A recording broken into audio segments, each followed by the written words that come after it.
noches, iglesia. ¿Cómo están? Los lunes por lo general somos muy pocos. Por la gracia del Señor escuchó a Santiago que dijo que la iglesia iba a estar llena. Gloria a Dios. Vamos a orar, ya hemos orado mucho, pero me gustaría que saquemos un momentico y vamos a presentar el servicio y nosotros para recibir la palabra del Señor. Padre Celestial, en este momento yo me presento delante de ti, mi amado Rey, pidiéndote, Señor, que me des gracia, que me des sabiduría, que me des inteligencia, Señor amado, que pases el carbón encendido por mis labios, Padre, que no permita, Señor, que yo hable algo que tú no desees. Te pido, Señor, que abras los corazones de cada persona que ha venido a este lugar.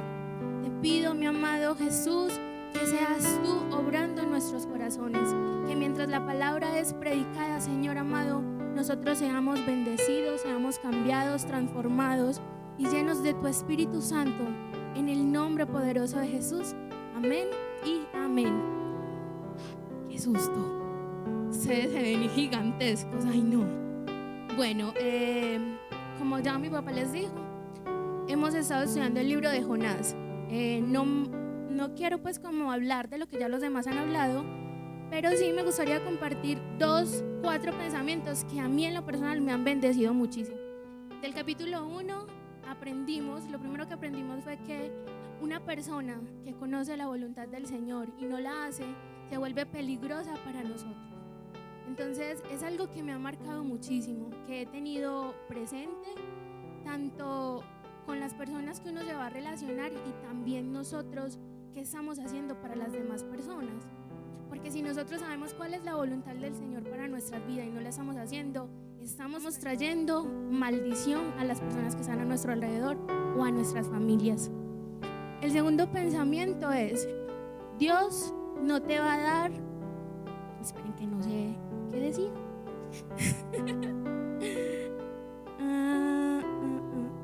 Dios no va a dar a torcer su brazo. Y aunque parece pequeño tu llamado, no te salgas del lugar de donde Dios te ha puesto.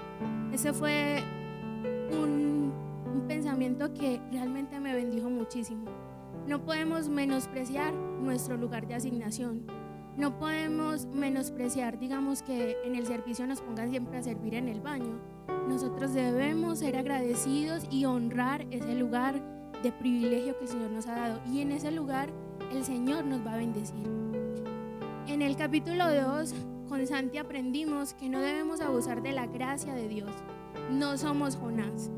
Y por mucho que Dios nos haya perdonado, puede que llegue un momento en que ya Dios no lo quiera volver a hacer con nosotros, que Dios no lo permita.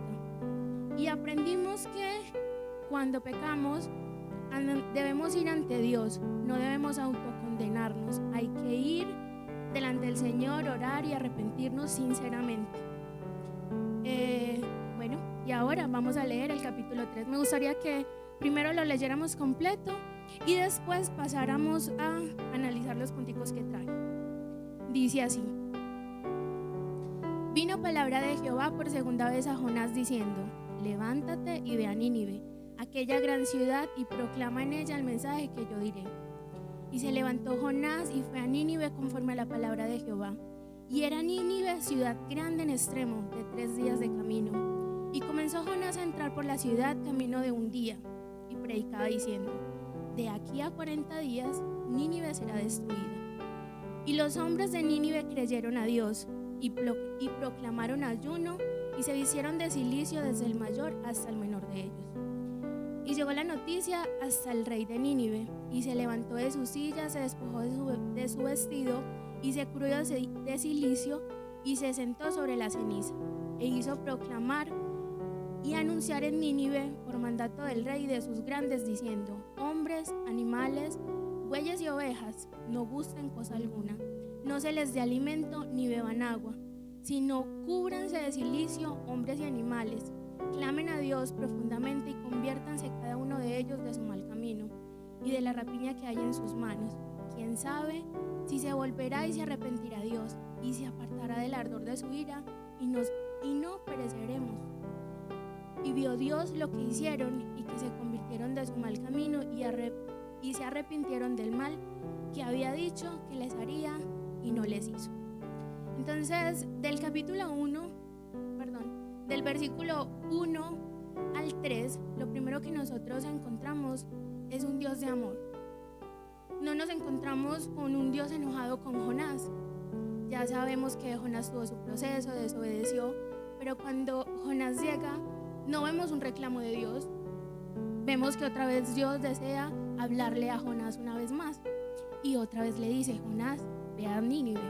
Entonces, primero encontramos que Dios, cuando nosotros nos arrepentimos sinceramente, Él no está enojado o no nos está esperando para juzgarnos. Nos está esperando para darnos otra oportunidad, para que confiemos nuevamente en su amor, en su gracia y en su poder. Y lo segundo, hace mucho tiempo ya nos los habían enseñado. Cuando nosotros huimos de la voluntad de Dios por algo que nosotros no queremos hacer, cuando nos vamos y regresamos, no vamos a encontrar algo nuevo, vamos a encontrar lo mismo que ya Dios nos había dicho. Por más que yo huya a predicar, siempre el Señor siempre que digo: Señor, ¿qué quieres que haga? Vaya, predique.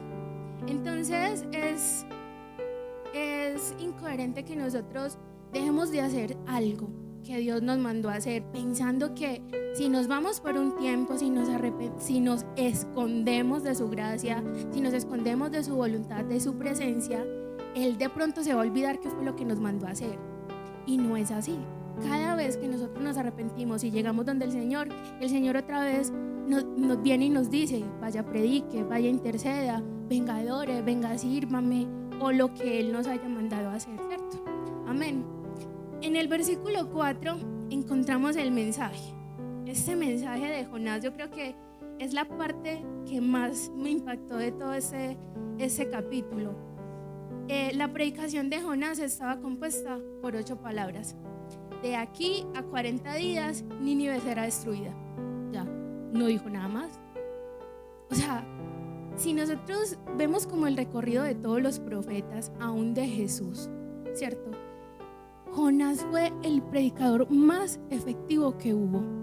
En 3 días, en el capítulo 4, versículos 11, nos dice que se salvaron 120,000 personas. O sea, en 3 días salvó 120,000 personas. Y hay otros profetas que durante toda su vida predicaron, durante todo su tiempo estuvieron allí delante del pueblo diciéndole: se arrepientan, se vengan al Señor. Y ni uno solo. Y Jonás llega en este mensaje de Jonás, yo saqué varios punticos. Y es un mensaje sin amor. Nosotros no vemos amor en las palabras de Jonás, no vemos compasión, no vemos que esté invitando al pueblo a que se venga a arrepentir delante del Señor. Entonces Jonás simplemente llega y lanza el mensaje así, como le pareció mejor, de aquí a 40 días. El mensaje de Jonás era un mensaje de amenaza. En 40 días ustedes van a ser destruidos. No hubo una invitación, no les enseñó. Recordemos que los ninivitas eran asirios, ellos no conocían a Dios, no sabían cómo ir delante de su presencia, no tenían una comunión con Dios como nosotros, que ya nos han enseñado. Y el profeta, en vez de quedarse allí, explicarles, enseñarles, decirles: bueno, el Señor los quiere destruir, ¿qué van a hacer? Arrepiéntanse, dejen su mal camino. Él no le importó qué iba a hacer el pueblo. Él fue, si vemos bien, Jonás se arrepintió de haber huido de la voluntad del Señor en el capítulo 2, ¿cierto? Pero en ese capítulo 3, Jonás sigue con el mismo corazón. Él no tenía compasión para el pueblo de Nínive. Entonces muchas veces tenemos que tener cuidado en la manera como nosotros estamos cumpliendo con la voluntad del Señor. ¿Cómo lo estamos haciendo? ¿En amor, en compasión o de mala gana y de cualquier manera? Pues yo estoy cumpliendo. Al final del cuento me dijiste: vaya y dígales. Y yo fui y les dije. Pero ¿con qué actitud? Ahora traigámoslo a nuestras vidas como predicadores o como líderes, como compañeros de estudio, como compañeros de trabajo. Cuando nosotros sentimos decirle algo a alguien, ¿cómo lo estamos diciendo? ¿Cuál es nuestra actitud al momento de nosotros predicar? ¿Cuál es nuestro amor hacia las demás personas? Cuando nosotros damos una corrección, mi papá a veces nos ha corregido y es necesaria la corrección y es necesaria la confrontación. Y es necesaria, hay muchas veces estas palabras que nos duelen, porque esas son las que nos ayudan a cambiar. Pero, ¿cómo lo estamos haciendo? Aunque sea necesaria, nuestras palabras tienen que reflejar amor, interés, compasión por las personas. Yo sé que quizás hay veces uno lo dice así por decirlo, pero tenemos que tener mucho cuidado, porque en vez de corregir a un corazón, lo que podemos estar haciendo es dañándolo. Entonces, nuestras palabras, aunque pueden ser fuertes, porque van a haber ocasiones en que uno tiene que ser como fuertes, pero que la persona sepa que lo estamos haciendo porque esa persona nos interesa, porque yo te amo y quiero que salgas de tu mal camino, porque no quiero que sigas en destrucción por donde tú vas.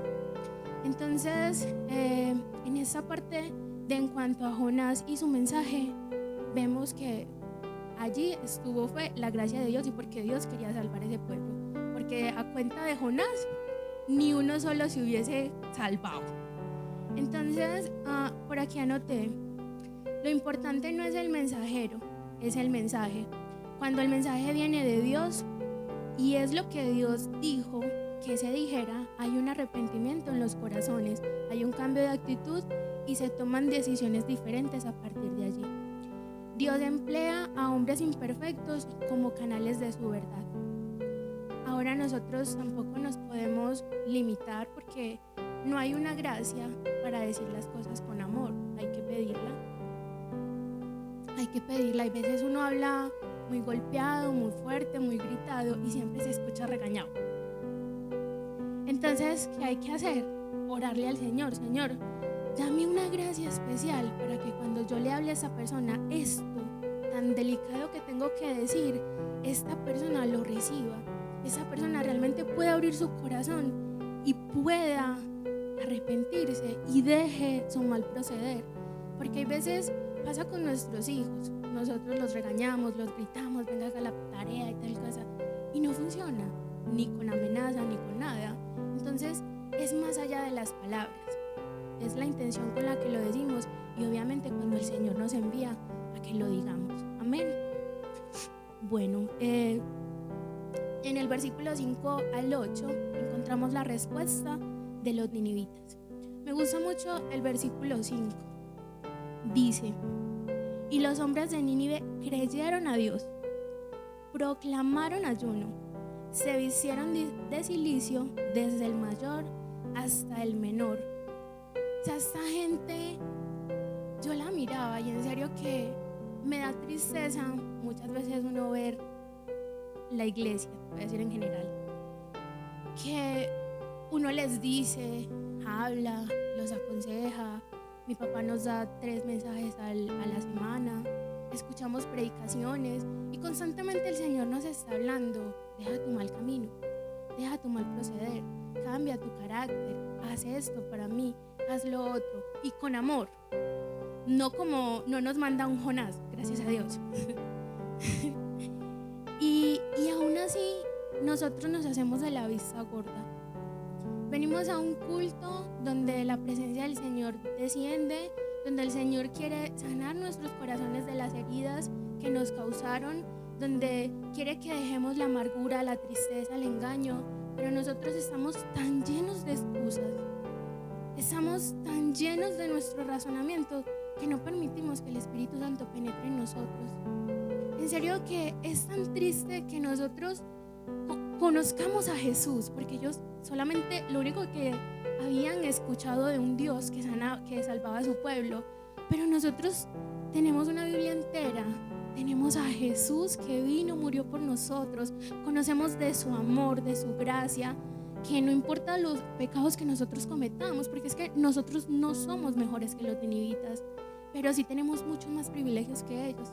Tenemos su palabra completa y estamos escuchando su mensaje en la Biblia, predicada, en música, en audio, en lo que ustedes deseen pueden escuchar la palabra de Dios. Si les gusta que los griten, hay predicadores que gritan. Si les gusta con amor, hay con amor, de enseñanza con enseñanza. Y constantemente ignoramos esa palabra, ignoramos completamente esa invitación y ese llamado que el Señor nos está haciendo. Y estas personas escucharon una sola vez y se arrepintieron. Y a ellos ni siquiera les dijeron qué tenían que hacer. Simplemente los amenazaron y les dijeron: de aquí a 40 días ustedes serán destruidos. Pero a nosotros que nos dicen: abra su corazón, levante las manos, venga, salte, venga, ore, ayune, haga esto, los pasitos, 5 consejos, no sé qué, para que sigamos. O sea, literalmente nosotros solamente tendríamos que caminar por ese lugar y hacer la voluntad del Señor y llegar ante el Señor. Pero somos tercos y hay un corazón endurecido y hay que orarle al Señor para que nuevamente seamos sensibles a su palabra y a lo que nos quieren decir. Amén. Entonces, a ver, ¿dónde iba? Y vamos en el versículo 5, la respuesta de ellos. Dice: me impacta mucho la decisión del rey. Cuando recibió el mensaje, todo el mundo paró lo que estaba haciendo. O sea, el que estaba por allá armando el almuerzo, ahí quedó. El que estaba haciendo las tareas, ahí quedaron. No hubo otro plan más que el venir, humillarse delante del Señor y clamar fuertemente. El versículo 8 dice, el rey les dice que clamen fuertemente al Señor para que Dios, ¿cómo decía? Sí, clamen a Dios diciendo, el 8, clamen a Dios fuertemente y conviértanse cada uno de su mal camino. Clamemos fuertemente a Dios. Esas personas dejaron todo durante 40 días para clamar a Dios por su misericordia, para pedirle a Dios que por favor no los destruyera. Y nosotros, teniendo el Espíritu Santo todos los días, eso es lo que deberíamos de estar haciendo, que se nos revele realmente lo malo que nosotros somos. Nosotros no merecemos su perdón, no merecemos su salvación, no merecemos su gracia, y Él aún así quiere salvarnos, quiere perdonarnos, quiere amarnos. Entonces es como caer en cuenta de que yo no lo merezco, pero no en condenación, sino que llegar, Señor, gracias, en agradecimiento también, porque hay veces se nos olvida agradecer muchísimo. Debemos agradecer constantemente que Él aún extienda su mano y aún quiera salvarnos. Amén. Dice, me gusta mucho también esta parte del versículo 9. Es una pregunta: ¿quién sabe si se volverá y se arrepentirá Dios? En ningún momento el rey le dijo a su pueblo: bueno, como ya nos estamos humillando, como ya hemos creído, como ya estamos ayunando, orando y como nos hemos despojado de todo, entonces ahora el Señor nos va a salvar. No, ¿quién sabe si el Señor decide venir y perdonarnos? Entonces también es una invitación para nosotros. No podemos estar confiando en nuestras obras, en que nosotros somos buenos, en que yo estoy sirviéndole al Señor, yo estoy en la voluntad del Señor. No, constantemente el más mínimo pensamiento, vemos cruzar una persona por la calle, nos acordamos de nuestro pasado, inmediatamente pecamos, instantáneamente. Entonces tenemos que estar muy, muy apercibidos de nuestra realidad. Mi realidad es que soy una pecadora. Mi realidad es que si no fuera por ese Señor, porque Él decidió amarme y salvarme, en ese momento nosotros iríamos rumbo al infierno. Tengo que estar agradeciendo constantemente que Él haya decidido morir y salvarme, ¿cierto? Que sea una costumbre o un puntico más de oración, porque hay veces llegamos: Señor, perdóname, perdona mis pecados, lo malo que hice hoy, mis malos pensamientos, en el nombre de Jesús, amén, amén. No, es caer en cuenta que realmente lo desagradamos en ese día. Es caer en cuenta que en la más mínima palabra que nosotros digamos, ya pecamos y ese pecado nos aparta. Y cuando no somos conscientes de eso, es cuando nuestro corazón se endurece y empezamos a perder de vista su gracia. Y como respuesta de Dios vemos el versículo 10. Y vio Dios lo que hicieron y se convirtieron de su mal camino y se arrepintieron del mal y se arrepintió. Dios se arrepintió del mal que había dicho que les haría y no lo hizo. Entonces aquí nos encontramos dos atributos de Dios en este versículo. Dios es amoroso y Dios es un Dios justo. Dios nos da conforme a lo que nosotros hagamos, y Dios vio que este pueblo realmente quería arrepentirse, porque fue un arrepentimiento genuino.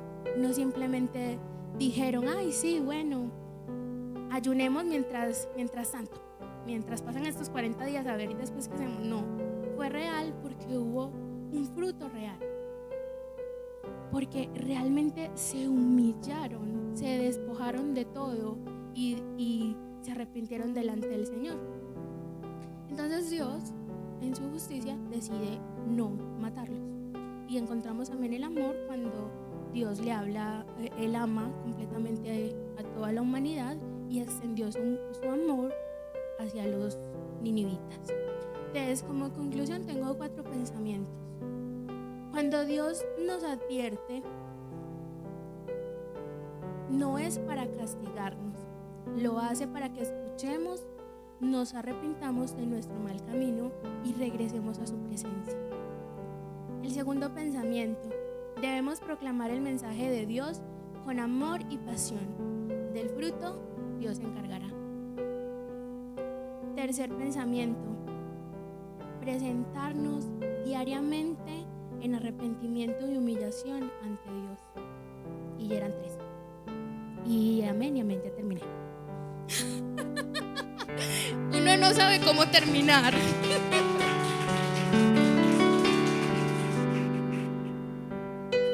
Aleluya. Fue bendecido. Muy bendecidos, por cierto.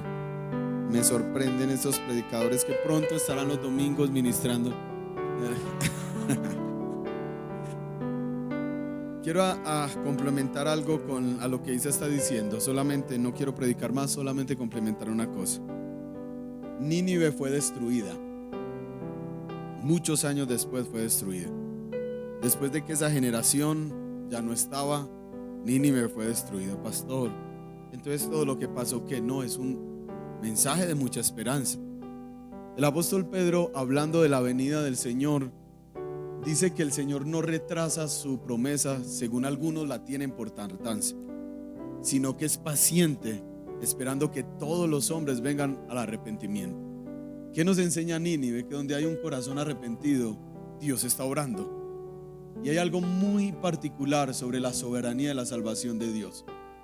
Dios usó a un hombre que no quería predicar, con un mensaje que no quería dar, con una mala actitud, para salvar a un pueblo que Dios sí quería salvar. Y usó ese pequeño mensaje, y en uno de los versos específicamente dice: y creyó Nínive a Dios. Nunca dice que le creyó a Jonás. Nínive le creyó a Dios. Esas 8 palabras hicieron de alguna manera sobrenatural que ellos entendieran que Dios tenía la potestad de destruirlo o no. Y ellos, en una última esperanza, dijeron: tal vez. ¿Sabe qué es lo tremendo de eso? Ellos entendieron que así como Dios podía salvar o no estaba en ellos. Y por más obras que hicieran, no iba a hacer eso lo que los salvaba. Pero Dios determinó salvarlos por un genuino arrepentimiento. Amados, Dios tiene cuidado de nuestras familias. ¿Qué tenemos nosotros que hacer? Lo que Isa nos enseñó: clamar fuertemente. No somos los que salvamos, ni nuestro mensaje, bien intencionado o mal intencionado, puede hacerlo. Es Dios el que lo va a hacer. Ahora nosotros estamos puestos para clamar, hablar, y el resto lo hace Dios. Hija, qué bendición, en serio. De verdad, mucha bendición. Me han sorprendido muchísimo, gratamente, porque siempre dicen que tienen miedo y que no van a ser capaces de hablar, y vea. Entonces, donde no tengas miedo, ¿qué? Imagina, aquí nos quedamos hasta medianoche. Les amo.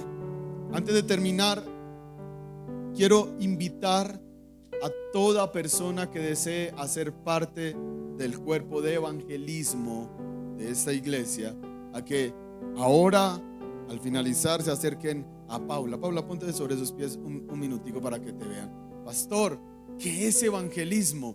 acérquese a ella y ella le va a explicar de qué es. Si aún usted no sabe en qué servir en la iglesia, puede acercarse a ellos, a ella que es la líder, y le va a presentar el grupo de trabajo para que comencemos esta tarea de ir a evangelizar y a ganar las almas para el Señor más que para una iglesia. Amén. Así que los invitamos, use ese don, esa gracia que Dios le dio para ir a salvar almas. Amén.